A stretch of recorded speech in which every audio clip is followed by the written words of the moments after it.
Sempre vale a pena incluir um dependente na declaração de imposto de renda, fazer ali a sua declaração em conjunto com alguém? É isso que você vai entender nesse vídeo. Olá pessoal, tudo bem com vocês? Espero que sim. Eu sou a Ana, sou contadora e é uma honra estar aqui com vocês no canal do Contabilidade Facilitada. Aqui você encontra vídeos super atualizados sobre a maioria dos temas de imposto de renda, contabilidade, principalmente para profissionais contábeis ou para você também que quer se manter atualizado nesses assuntos. Então não se esqueça de se inscrever e deixar o seu like neste vídeo.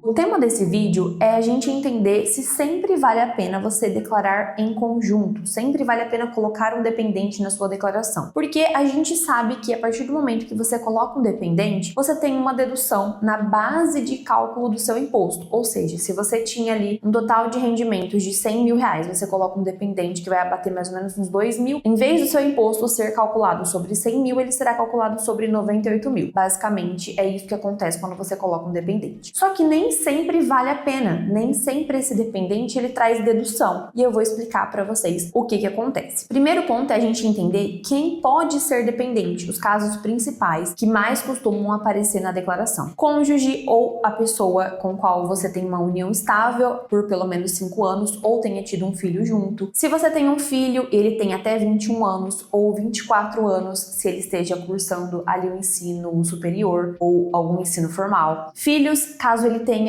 alguma deficiência também, você pode colocar independente da idade. Pais, avós e bisavós, desde que eles tenham tido uma renda relativamente baixa, geralmente fica em torno ali de 30 mil. Se passar disso não pode mais, precisa confirmar certinho nas regras da declaração deste ano 2026. Irmão, neto ou bisneto, você só pode colocar caso você tenha guarda judicial dessas pessoas. Esses são os principais casos. Então, por exemplo, se eu quiser colocar o meu cônjuge, o meu esposo como meu dependente na declaração, vale a gente lembrar que ele não poderá constar como dependente em outra declaração ou também não poderá fazer a sua própria declaração. A pessoa só pode constar em uma. Exemplo, um filho de pais separados, ele só pode constar como dependente em uma declaração. Na declaração de quem paga pensão, por exemplo, ele vai constar como alimentando e não como dependente. Então esse é o primeiro ponto para a gente ficar atento. Quem pode ser dependente e também que a pessoa não pode constar em duas declarações ao mesmo tempo, seja como dependente, seja em sua declaração própria. Agora, para você entender se é vantajoso colocar, você precisa pensar no seguinte: a dedução por dependentes, ela é de R$ 2.275.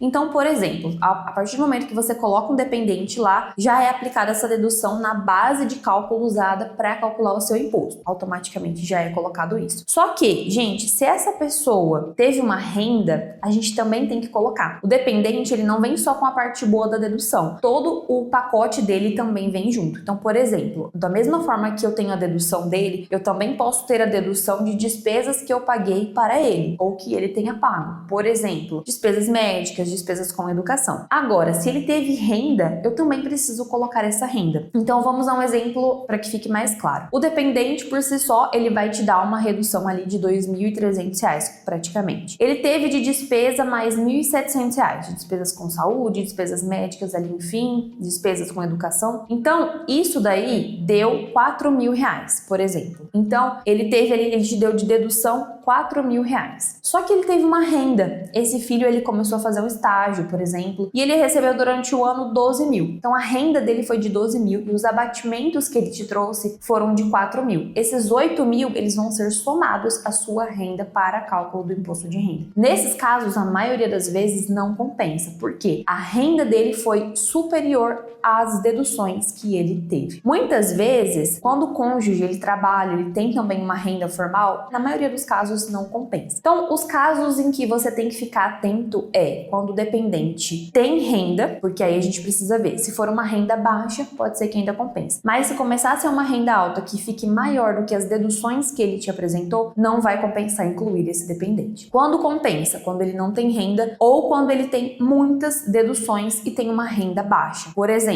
um dependente que tenha tido um gasto alto ali de despesas médicas ou teve gastos com educação também que podem ser abatidos, comprometidos, a gente muitas vezes compensa colocar. Mas se ele teve uma renda alta e poucas despesas, essa renda vai ser superior às despesas e isso vai somar. Em vez de diminuir o seu imposto, ele vai aumentar o imposto também. Então, esses pontos você precisa ficar muito atento, principalmente no caso do dependente ter renda e de quem pode ser o seu dependente. Esses são os dois pontos que você precisa se atentar ao fazer a declaração em conjunto, que é quando você coloca um dependente na sua declaração. Quem realmente pode, legalmente falando, ser o seu dependente na sua declaração e se é financeiramente viável também. Tem dúvidas sobre imposto de renda? Deixa aqui nos comentários. Não se esquece de se inscrever no canal e nos vemos no próximo vídeo.